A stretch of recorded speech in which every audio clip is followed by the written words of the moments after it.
Bombers, policia local i personal mèdic han participat aquesta tarda en el rescat d'una persona que havia caigut a la zona de la Punta.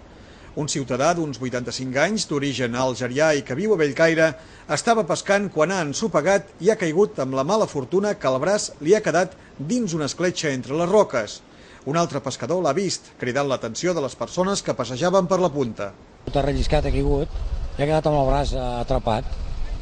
I llavors l'hem estat atenent per la fred i perquè tingués una miqueta de... mentre esperaven els serveis d'urgències. Ara ja l'estan traient. Té el braç enganxat a les roques perquè volia marxar, ha relliscat i ha caigut. Per no caure a l'aigua li ha caigut el braç a dintre. I ha quedat atrapat.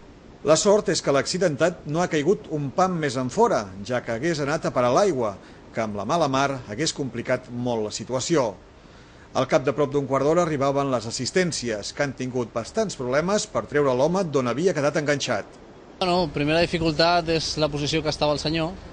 Tenia el colze enganxat dins de la roca de l'escletxa. Segona dificultat eren les onades, que ens topaven a l'esquena nostra, mullaven el senyor, podia agafar fred, estava agafant fred, i després que era gairebé impossible de poder treure estirant seria una bestiesa. No hem estirat. Estava molt mal posat.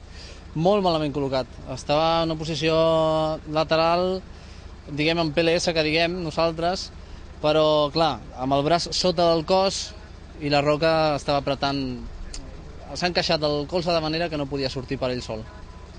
Què heu hagut de fer per treure'l? En principi hem he tallat tota la roba per veure els danys que tenia al braç, a veure si tenia alguna cosa trencat. No he vist res, no he vist fractura, no he vist erosions ni res. Hem optat de continuar tallant la roba. Hem avisat el metge del CAP, ha vingut a posar-li un calmant.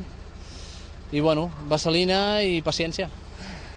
Per sort només ha estat un ensurt i no s'ha trencat el braç, com s'especulava. Els serveis mèdics li han subministrat calmants per evitar el dolor i li han anat controlant les constants, sobretot la temperatura, ja que totes les esbotzades li anaven a sobre i passava molta fred. Ha estat immòbil més d'una hora i un quart.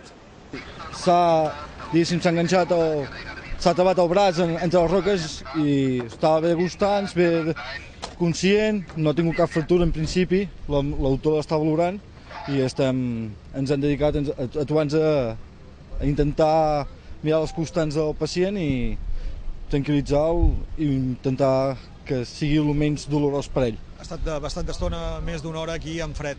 Sí, és una persona gran. Sí, el problema que més ens preocupava era la hipotèrmia, donat que abans que arribéssim nosaltres es veu que ja havia estat una estoneta rebent les onades del mar i el fred també implica que la temperatura del cos corporal baixi i és un factor a tenir bastant en compte. Si sembla les perspectives bones. No, sí, gràcies a Déu, amb la col·laboració dels bombers, la policia i nosaltres, el metge del CAP, i hem posat una mica de vaselina, han traccionat ells, han traccionat nosaltres una mica, i el tenim a dintre valorant, però les expectatives són bastant bones.